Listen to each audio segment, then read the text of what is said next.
দিন আমার শখ ছিল কয়েকদিন ধরে আমাদের এই বাড়িতে আইসা গাছের টাটকা ফল খাইমু। দেখেন আজ আসমতালিকে নিয়ে এসে করলাম আমাদের বাড়িতে। দেখেন আসমতালি গাছের মধ্যে দেখেন, ওই দেখেন গাছের আগার মধ্যে ভিতরে দেখতেছেন সে একজন ফেসবুক মেহনতশীল, ফেসবুক একজন কন্টেন্ট মনিটাইজেশনের আবদার জানানো একজন ব্যক্তি। দেখেন হাফেজ আসমত আলী গাছের আগের মধ্যে সে জাম খাইতেছে আর মারতেছে আর ফালাইতেছে। আর আমি সে কি করবো, নেশার মধ্যে দাঁড়ায় দাঁড়ায় এর জাম খাওয়া দেখতেছে আর ফাড়া লইতেছে।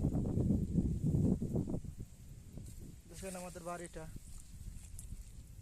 চতুর্দিকে বিশাল বড় এক গাতা, গাতার চতুর্দিকে তো জাল দিয়ে বের লাগছে আমরা ইসুফ কাহা। সেই ইসুফ কাকার জায়গা থেকে